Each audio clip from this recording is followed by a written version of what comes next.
ছি ছি ছি রে ননি ছি।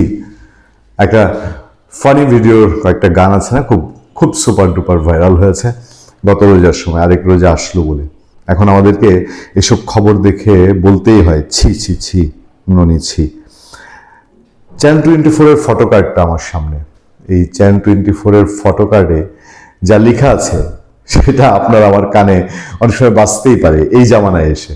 সকালে রিমান্ড, বিকালে জামিন মঞ্জুর, সন্ধ্যায় মুক্তি সুরভির।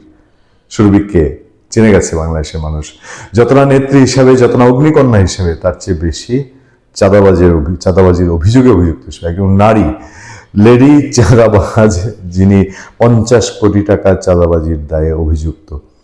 আচ্ছা, আমি আপনি কেউ যদি কোনো থানার সামনে গিয়ে বসে বা কোথাও দাঁড়িয়ে আমরা খুব সদর্বে বলি, জুন জুলাই মাসে, জুলাই আগস্টে 2024 আমি থানা পুড়িয়ে দিয়েছি, পুলিশ পুড়িয়ে দিয়েছি, এই ডক্টর ইউনূস জামানায় আমাদের কি জেলখানার বাইরে আর জায়গা হবে? কোথাও হবে না।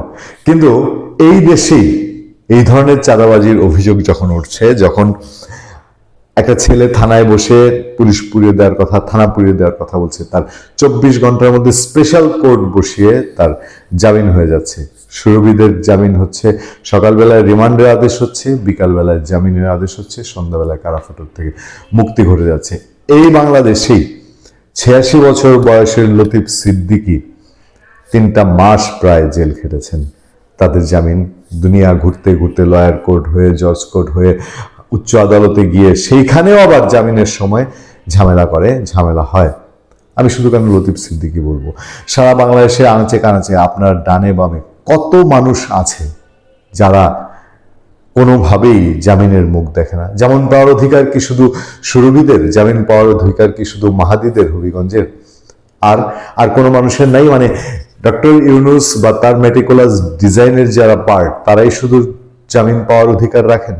বাংলাদেশের জামিন কত টাফ হয়েছে, আপনি আইন আদালতে ঘুরবেন তো দেখি। আপনার যদি পলিটিক্যাল মামলা নাও থাকে, নন পলিটিক্যাল মামলা হলে তো কথাই নেই, আপনার জামিন হলেও আপনি জেল থেকে বেরোতে পারবেন না, আপনার ঘাড়ের উপরে আরেকটা মামলা পড়বে। তারা নাকি এই নতুন বন্দোবস্তের আওয়াজ নিয়ে এসছে, তারা নাকি এই আওয়ামী লীগ যা করতো সেই পথটা ডাবল 3 গুণ করে, আওয়ামী লীগ তো জেলে নিলে পরে 2-4-6 মাস পরে বিএনপি ম্যাক্সিমাম লোকজনকে জামিন দিত। হাতে গোনা এমন খুব কম মানুষ আছে যারা বছরের পর বছর কারাভোগ করেছে, যাদের বিরুদ্ধে সব বড় বড় অভিযোগ ছিল, তারা কারাভোগ করেছে। কিন্তু এখন গড়পড়তা যা জেলে ঢুকানো হয়েছে, কয়জন জেল থেকে বের হতে পারছে? এটাই কি নতুন বন্দোবস্ত? আইনের সঙ্গে জড়িত যারা, এই সরকারের সঙ্গে যারা সহযোগিতা করছেন, এই সরকারের মানুষজন যারা, তাদেরকে আপনি আইন আদালত নিয়ে প্রশ্ন করেন না, তারা বলবে যে আদালত আগের চেয়ে খারাপ চলছে, আদালত আগেই ভালো ছিল। মানে খারাপের এত একটা খারাপ হয়েছে যে আগেই সেটা ভালো ছিল। যাক, এই দেশে আপনি মব করেন, আপনি মব দিয়ে যা ইচ্ছা তাই করেন, আপনাকে কখনো কখনো পুলিশ ধরবে না, কখনো কখনো আপনি মব করে অন্য কাউকে পুলিশ দিয়ে ধরিয়ে দিবেন, কখনো কখনো মব করে অন্য কাউকে পুলিশ দিয়ে জেলে রাখতে পারবেন মাসের পর মাস। কিন্তু জামিন যদি হতে হয়, তাহলে আপনাকে হতে হবে হয় এনসিপি, না হয় সমন্বয়ক, না হলে বৈষম্য বিরোধী আন্দোলন। সেই ক্ষেত্রে থানা, পুলিশ ও সিডিসি, আইন উপদেষ্টা পর্যন্ত আপনার সাথে লাইন দিবে। ভালো থাকবেন, সুস্থ থাকবেন। আপনার সাথে আমি আতিক রহমান, পূর্ণিয়া।